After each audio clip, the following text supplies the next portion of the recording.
Heyo, and what is up, gang? Thank you for checking out Sledgehammer TV tonight. Smackdown Live came to us from Tulsa, Oklahoma, and it actually wasn't a bad show per se, but there is a lot of questionable choices that the WWE is making that is making my brain absolutely fried, and we are going to talk about it right here and right now. My name is Nick Nightmare, and you're watching the Sledgehammer Wrestling Show's Smackdown Live review, The Fallout from Hell in a Cell. Almost made me fall asleep. How you doing? Let's go. The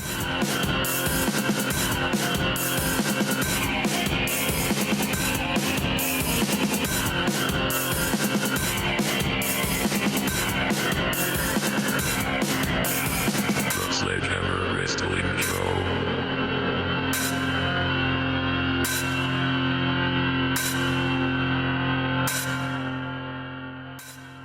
Alright, wrestling fans, thank you so much once again for joining me. You know, SmackDown Live, I look at it tonight and I'm very confused. There's a lot of things that happened tonight that I did not agree with the way things went down, but for the most part, the wrestling, thank God, was at least good. We had a couple of very decent matchups, some of which that did not make sense, and we are going to go over all of that right now. But the biggest stories coming out of Hell in a Cell last week is definitely AJ Styles' controversial championship match win over Samoa Joe, where he tapped out before the count of three. Everybody's seen it. We had the camera angle on it. It is a fact. It's driving Samoa Joe absolutely insane.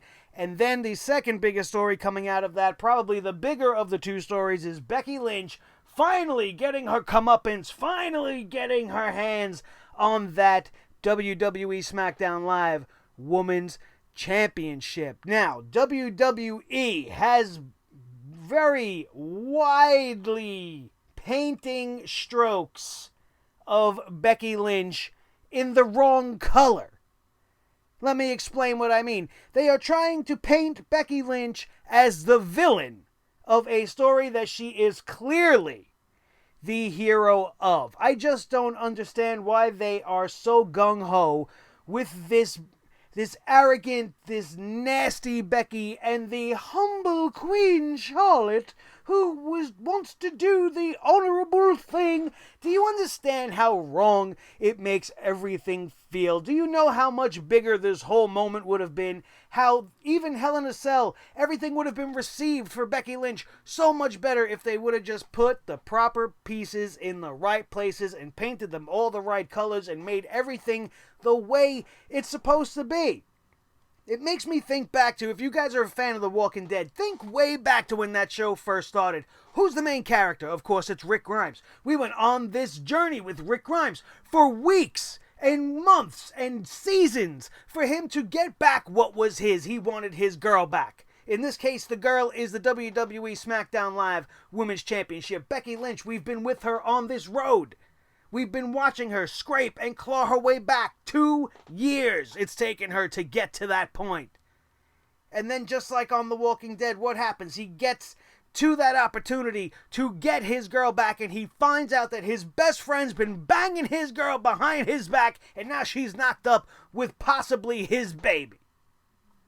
That's what's happening in the WWE. Charlotte Flair is Shane in the scenario. She's come out of nowhere, and she's stepped in the way of Becky Lynch having that reunification with her long-lost love, the SmackDown Live Women's Championship. We all know what happened on The Walking Dead, and can you imagine if they did the reverse on that show? Can you imagine if Shane came out on top? After all that, the guy who's tried so hard, and just like for Becky Lynch's case, the girl's trying so hard to get it back. We've been with her. We've been behind her. We want to see it. And then you throw this in the way. You think the fans, you think people want to see people like Charlotte Flair rewarded for backstabbing their best friends? It's the same exact scenario. If The Walking Dead would have done it reverse, the show would have tanked back then instead of how it did just last season. And I don't understand.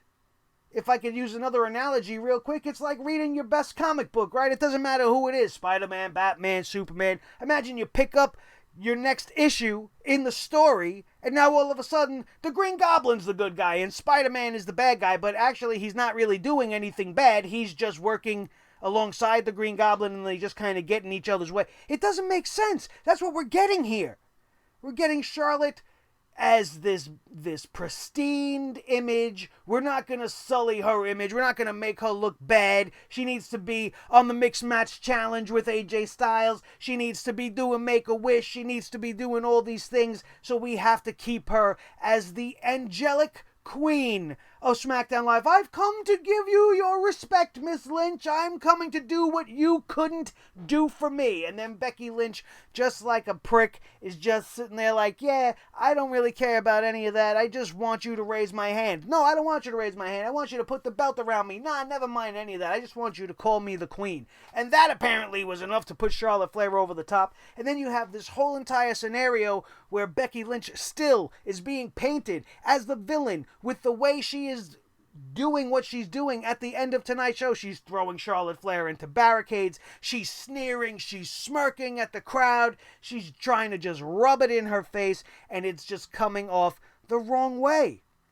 Everybody in that arena wanted to and were cheering for Becky Lynch. They were chanting for Becky Lynch. That's all you heard was Becky, Becky, Becky. But strangely enough, by the end of the match, the microphones were seemingly cut off because the crowd, I guess, disappeared. You can look on the screen, you see them all there, but you don't hear anybody making a single solitary noise because they cut the crowd sound out of the live audio. There's no other reason for it. There was no stunned silence. There was nothing stunning about this. We all seen this coming. I just don't understand why they won't reverse the roles and make all right in the world. It would make everything that they do, everything that they want us to feel, actually be genuine, and the moments would be huge. The reactions would be huge. And it would be better. It would be much better. We also had the killing of Andrade Cien Almas tonight. Now, if you don't think he's dead, I beg to differ, because when you go up against the WWE Champion for the championship multiple times and lose, and then you are given a non-title matchup in which most of the times when you're given a non-title match against the champ, you end up earning a way to get back to a championship match. But in this case, Andrade Cien Almas loses clean to a battered and beaten down AJ Styles. Not even a 100% AJ Styles. They made it a point to drive that hammer home in your head, the way I try to drive this hammer home and tell you guys the truth. They're telling you guys AJ's not at 100%. He's been put through hell in that match with Samoa Joe, but he was good enough to beat an Andrade Cien Almas that is 100%. A guy that took him to his limit on multiple occasions. That doesn't make sense. That does not make sense. Not that I expected them to give Andrade Cien Almas the championship tonight or a championship match tonight. This match simply should not have happened. And if it was absolutely necessary and you could have thought of nothing else, Samoa Joe should have came out and stopped this match right in the middle. Before there was any kind of finality, before Andrade could be blemished, it would have been just fine. You could have gave AJ the win by disqualification. Andrade Cien Almas would have still had reason to bitch and moan about getting another shot at AJ Styles. What can he do now to get back at the champion? It doesn't make sense. Why did we burn through 4 matches with Andrade Cien Almas in the last 6 weeks? And Samoa Joe as a speed bump in between for AJ Styles. It doesn't make sense why they did that to this kid. This kid has such a bright, shining future. You look at the match he gave us tonight with AJ Styles, and you're wondering why he's not walking around with the United States Championship at the very least. It doesn't make sense. Andrade Cien Almas is and does deserve better than that. AJ Styles, nothing against him. It just doesn't make sense. Just like Asuka the goofy sidekick. I'm going to do dancing now. I'm going to dance with Naomi. This woman was a killer. Undefeated for 900 days. She's dancing down the hallway, feeling the glow. There is something very wrong with the way they are featuring Asuka. This tag team doesn't make any sense. It actually made what the Iconics said in the ring tonight valid. And when you make what they say on TV actually feel like they have a point, I just want to shut it off now because you made me agree with the Iconics. What reason do you have for this pairing other than the fact that Naomi glows green and Asuka has green in her hair? They both wear fuzzy collars? There's nothing behind it. It's random as the day is long. It would have made more sense to reach out and bring back Ariane, the former Funkadactyl. Not that she's any good. Not that I want to see her back, and I probably would have brought the hammer down on it, but it would have been better than this, and look at what you're doing to Asuka. Continuing to just ruin the legacy that Triple H built, that she built on her own prior to coming to the NXT in the WWE, and for what? Where are we going with this? All these pairings of the women is just making me feel like this Women's Tag Team Championship division is going to be coming sooner than it should, and it just doesn't make sense to me. I don't want random pairings. I want pairings that make sense, girls that are real-life friends, things that have meaning to it. Teams that are put together and mesh well, package well, dress alike, sound alike, act like a team. That's what a tag team does. Not just come out and dance down and do moves like this and whatever. Awful. Absolutely cringeworthy stuff coming out from Asuka. And I can't even believe I'm saying things like that. For the most part, that is mostly what annoyed me tonight. I'm sure it annoyed all of you seeing Charlotte Flair, Miss Goody Goody. Right? And then you got to see one of the top prospects in Almas get absolutely just pushed right back down to the bottom of the barrel. And then we got to see Asuka used in this light. I did, however, let's talk about some of the positive things. I absolutely love what they're doing with The Miz and Daniel Bryan. They are taking the women completely out of the equation. Brie Bella is probably going to be focused on Monday Night Raw and all the nonsense that she shouldn't be involved with over there. Maurice is going away to be Mother of the Century, Mother of the Year. She ain't the mother of anything except the mother of Monroe Scott. That's the only mother of that she is. And I love that they booked the matchup for them at the Super Showdown to have the caveat of winner takes on the WWE Champion. That absolutely has tremendous effect and tremendous shockwaves as it pertains to the WWE Championship down the road. There are really only two ways forward with this, in my opinion, and one is you go with Daniel Bryan and The Miz, obviously. So how do you set that up? You have The Miz win this matchup at the Super Showdown, go on to beat AJ Styles for the championship, and then Daniel Bryan can win the Royal Rumble, as The Miz will never allow Daniel Bryan to have a shot at the championship legitimately. He will find ways around it every which way he can to keep Daniel Bryan from getting that match, making the Royal Rumble win even more important. And then we have Daniel Bryan, The Miz, WrestleMania 35, which everybody speculated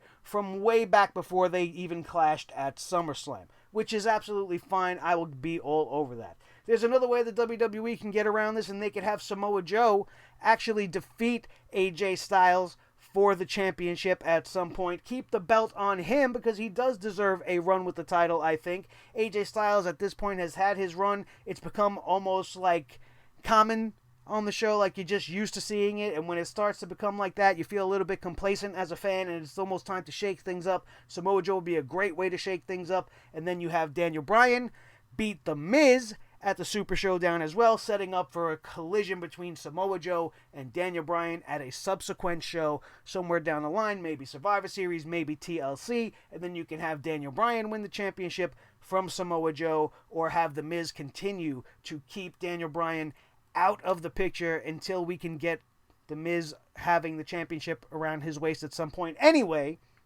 leading up to the match that would make more sense, the match that would have more behind it, and the match that would have more meaning for Daniel Bryan to win the championship, which would be Daniel Bryan versus The Miz at WrestleMania 35. That's my way to do it. But if the WWE wanted to get creative and do something a little different, they could definitely do Bryan versus Joe. I will be all over that as well.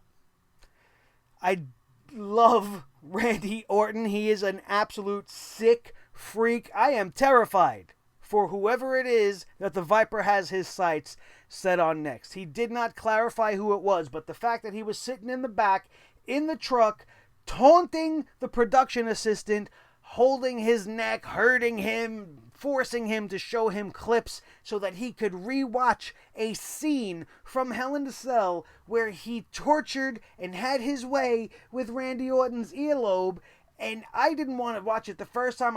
It was very uncomfortable, very, very sickening to watch the fact that this guy's sitting there and he's watching it in slow motion. He wants him to play it back, and he's just enjoying the sickness of himself. And it's absolutely the perfect way to see Randy Orton. It was fantastic.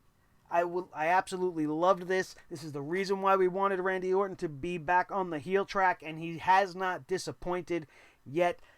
God knows who's next and what he has in store, because if he's saying that what he did to Jeff Hardy was nothing in comparison, whoever it is, you better watch out, man. And then you have the probably biggest story coming out of tonight, the split of Rusev Day, Aiden English turning his back on Rusev. Finally, we are going to have this whole thing dissipate. It started to get annoying when you started to have the trio of Lana and Rusev and Aiden English.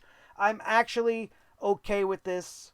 It leads something interesting to the table, which is this is probably Aiden English's one and only shot, his final shot perhaps, at becoming anything in the WWE without being hitched to somebody else's bandwagon. He came in with Simon Gotch as the Vaudevillains. He was immediately transitioned into Rusev Day when he reappeared out of nowhere seemingly, and it's been kind of stale as of late. It's kind of brought it down, and now we are going to see Aiden English being pushed as a heel. It looks as if Rusev Day is going to officially be canceled from now on, but he will be a babyface, in my opinion, going forward. The WWE would be absolutely stupid to try to continue to book Rusev as the villain in this scenario when Aiden English clearly is the one with the problem.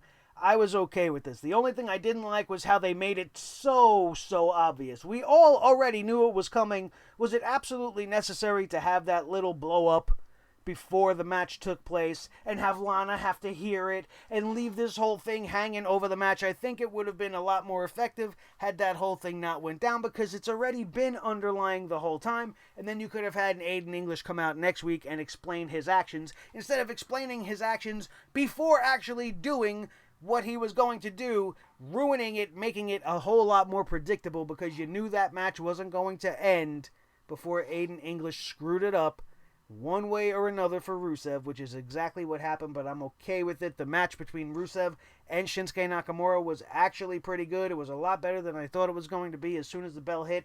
I was absolutely furious with the placement of the commercials. It's something we've become accustomed to with the amount of the commercials that we have to ingest during our wrestling shows, but when you're putting it in the middle of championship matchups, I have a problem with it. You do the picture-in-picture thing for stupid moments and matchups that don't matter for the most part, and then we're seeing important moments in the matchup, and then, you know, how are we supposed to invest ourselves in it and suspend our belief of watching wrestling, suspend our disbelief, rather, of watching professional wrestling so that we could really buy into a championship match? Do you think by going to commercial break that we think we're going to miss something? We think we're going to miss the championship coronation or the 3 count. We know that that's not the WWE's MO anymore. They don't do that. So it's all very structured and it's all very predictable, and we go to commercial break with the very, very standard, oh, is Shinsuke Nakamura going to defend the title?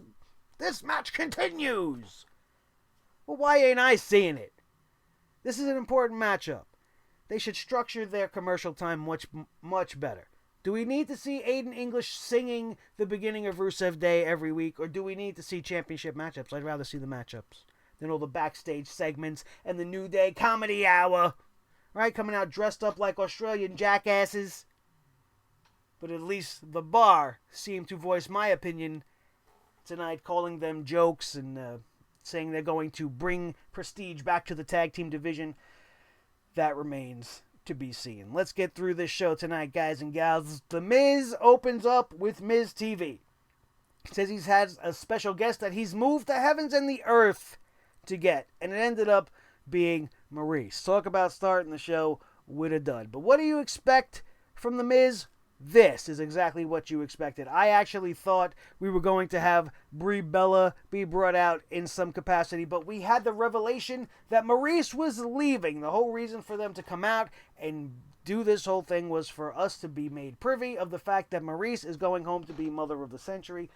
Good riddance, and I mean that with the most love and respect I absolutely possibly can, because now it focuses this feud back on Daniel Bryan and The Miz. Daniel Bryan did come out and got involved with The Miz because he had some very, very fucked up things to say about Daniel Bryan and Brie Bella, how Brie Bella has only used Daniel Bryan for his stardom so that she could elevate herself off of his back, and that Daniel Bryan just used Brie Bella to do everything he needed to be done in his personal life and fight his battles for him, and it just was a little bit too much for Daniel Bryan to take. And then he would come out, next thing you know, these guys are tussling around the ring, and then Maurice gets hit. Maurice gets hit and goes down. And credit to her, because for a minute I actually bought in. I was like, oh, that seemed rough and accidental. Maybe this is legit. But then she cracked that little bit of a smile, and I was like, yeah, I expected as much. And they tried to pull one over on Daniel Bryan, but Daniel Bryan, a little bit smarter than me, he was acting himself as if he was buying into the whole scenario, but he knew what was coming and was ready for that skull-crushing finale attempt by The Miz, as it did not happen. And now he's not only going to punch Daniel Bryan in the face at the Super Showdown, but he is also going to punch his ticket to the WWE Championship title match. And it was okay. By the time it was all said and done, I was happy with it. The removal of the wives means we can start taking things seriously once again. And this is the hottest feud going right now. If they keep generating the heat that they're generating and doing what they're doing, that match at WrestleMania 35 will be another yes movement for Daniel Bryan, and it will be maybe just as big, if not bigger, than that first one, depending on how they pave the road. And it really starts at this stupid showdown. Cesaro defeats Kofi Kingston of the New Day in a singles match, which is what the WWE does with their tag team division. They put them in fucking singles matches, and then you wonder why a tag team match from Raw, the only match on the Hell in a Cell card from Raw that was worth a damn, featured 4 single stars putting on the best tag team matchups in the world. And then we have tag teams putting on decent singles matchups on regular weekly television. Where does that make sense? In what universe? I don't know. Not that I wanted to see the Bar versus the New Day tonight, but we are on the road to this matchup that we have to see at the Super Showdown for the SmackDown Live Tag Team Championships. Before the match, there was that stupid interaction where they were dressed as Australians. They said they got the okay from the Iconics to do their whole bit, which is what they've been doing in the women's division as of late. And then the Bar said, we're going to start taking shit seriously. And then we got this one-on-one matchup, which was very, very interesting. It was good. It could have maybe used a little bit more time. We had the ever-present commercial interruption in between, just breaking up the flow of the matchup. But Kofi Kingston pulled off some very interesting offense, something I've never seen from him before, and the fact that he's been around for so long and he's never done this, and he showed this to me tonight, makes me absolutely appreciate Kofi Kingston even more. It was some very weird, like, pogo bounce on his stomach on the top rope where he just got enough momentum to flip himself up over it and execute a body splash onto Cesaro. It was just a very, very good match between the two singles guys, but the finish would come when Cesaro would kick Kofi Kingston in the leg and then end up hitting the neutralizer for the win in this matchup, which means that the New Day will probably beat Sheamus next week. Maybe it'll be, Xavier Woods, and he'll go against Sheamus, and he'll find a way to get that win back before we get to the Super Showdown, because that's what they do. They have no creativity left in this company. Backstage, we were talking about it before, Aiden English meets with Rusev and Lana. English has a good feeling about Rusev's match tonight. Rusev doesn't want Aiden English at ringside, which kind of sets Aiden English off. Rusev and Lana walk off screen, and this guy, Aiden English, attacks another production assistant. I'm glad I'm not a production assistant in the WWE. They're getting accosted by Randy Orton in production trucks. They're getting yelled at by Aiden English. They're getting thrown around by Braun Strowman. Good thing I'm not a production assistant, a job I probably will never take just because of the risks that are involved. Aiden English was very upset and started insulting the couple, and he was blaming Lana for all of Rusev's shortcomings, saying that he was the one behind making Rusev Day successful in the first place. English turns around, and Lana was standing there, and she lets She left very, very suddenly, and she brought her Russian accent with her to say, I'm going to tell Rusev, and then she ran off to go tell Rusev, and that's what we were going to see in just a couple of minutes. We did see a little package about AJ Styles and the controversial finish from the pay-per-view. Then we had the matchup. The United States champion Shinsuke Nakamura defeats Rusev in a title matchup. Backstage, we told you that Lana tried to tell Rusev what Aiden English had to say, but Rusev didn't want to hear it. He didn't have time. He wanted to stay focused. He's like, Lana, not now. I have to go get ready for my match, and I'm going to go. And then he would walk out to the ring. Rusev took control early on in this matchup. Nakamura really was on the defensive side of most of this matchup. He did have a couple of nice bursts and did take advantage as we were getting towards the midpoint of the match. But Rusev would not be denied, and it looked like he was setting up to get the victory when Aiden English out of nowhere would pop up on the apron and tell Rusev to crush, which for some reason Rusev, I guess, is a fucking idiot and decides to step away from the match he was trying to focus on beforehand, like he told his wife, I'm going to focus on the match, I don't need any distractions. And then Aiden English causes a stupid distraction by making an ass out of himself, and Rusev turns around. I'm like, just stay on him, bro. Forget about what your buddy's saying. Just stay on him. But, of course, this is pro wrestling, and this is what happens. Rusev turns around. Next thing you know, he gets pinned in a flash pinfall roll-up. And with the way that match was going, that should not have been the finish. He should have got hit with the Kinshasa, and that just should have been the end of it.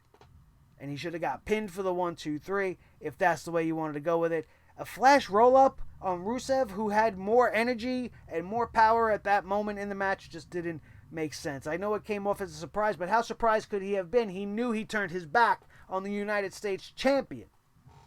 The United States of Nakamura is still in full effect, and Rusev got his ass beat by Aiden English at the end of this matchup for his troubles. He assaulted him with the microphone and then wished him a happy Rusev Day as Lana would scream like Stephanie McMahon on her wedding day for Aiden English to just get out, and I thought it was interesting. It'll all come down to where they decide to go when all is said and done with this one.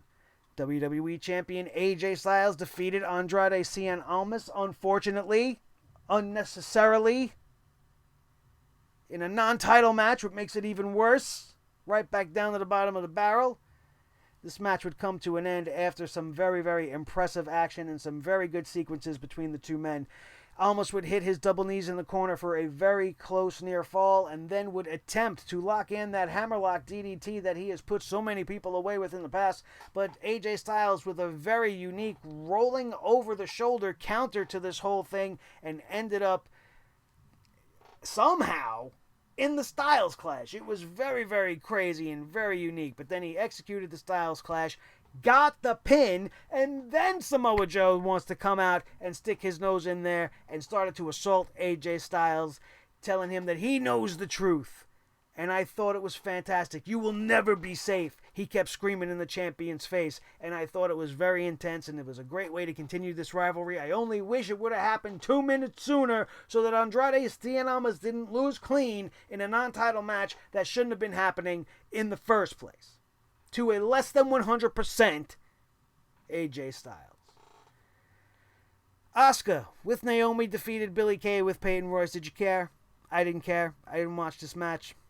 Before the match, the Iconics called Naomi and Asuka the odd couple. They mocked the way they danced. They pointed out the fact that they both are very fond of the color green, which must be the only reason why they are a tag team in the first place. Billie Kay had a slight advantage when Peyton Royce would distract Asuka just momentarily, but then Asuka would end up applying the Asuka lock out of nowhere for the win, and for the first time maybe in the history of her career, at least in the WWE, I could care less about Asuka. I'm not ready for Asuka anymore, not until they get her back to the place where she needs to be. Then we had the general manager bring out the tea and the biscuits and the crumpets and the title belt to give to the champion, Paige Paige here! Right?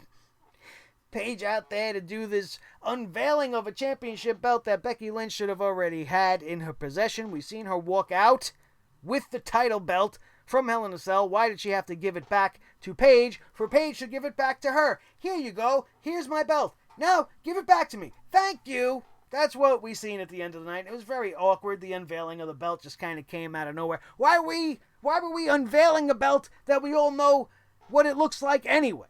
I thought for a minute maybe they changed up the design on the belt, but they didn't. They just covered it in a blue carpet for some reason so that Paige can do the little whoosh, and the flowers are still standing, right? Who cares? Who cares? That was all a little bit too much pomp and circumstance. That didn't really make too much sense. All for this, like I told you guys yesterday at the end of Monday Night Raw Review, this whole segment was going to end up being about Charlotte Flair, and it was. And Charlotte Flair coming out, doing the right thing. I'm going to give you the respect you deserve, though you didn't give it to me, and I'm going to be the bigger woman, and blah, blah, blah, little blah.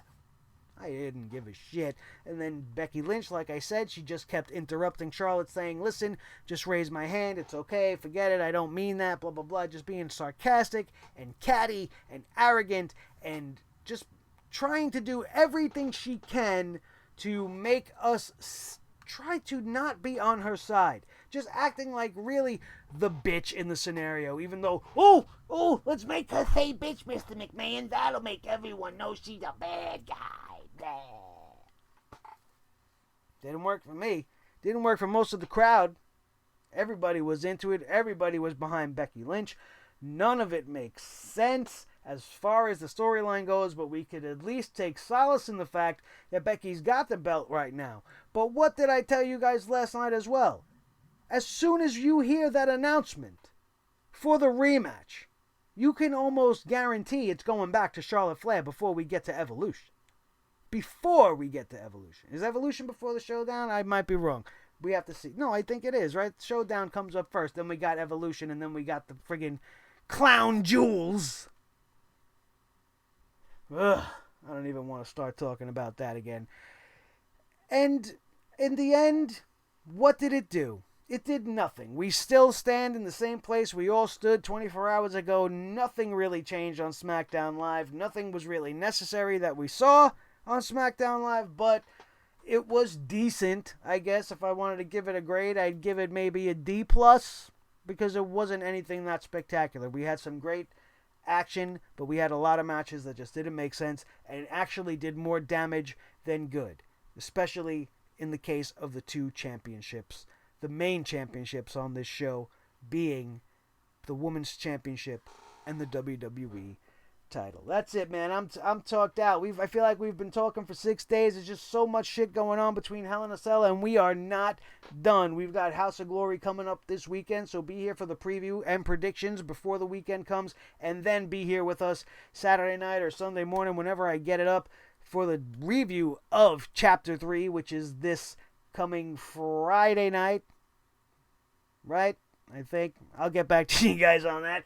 And then also, more importantly, make sure you're here tomorrow night for episode number 3 of the Mae Young Classic. Nobody does Mae Young Classic coverage better than we do, so make sure you are here to check it all out. If you missed Monday Night Raw Review, it is up in the annotations in the upper right-hand corner of your screen. It was absolute fire. You talk about dropping and bringing the hammer down. I wasn't doing just that. I was dropping pipe bombs. Maybe it was because of the CM Punk shirt that I was wearing. It just made me a whole nother level of myself, as Monday Night Raw tends to just bring me to my absolute worst with the shows that they give us. And can you blame me?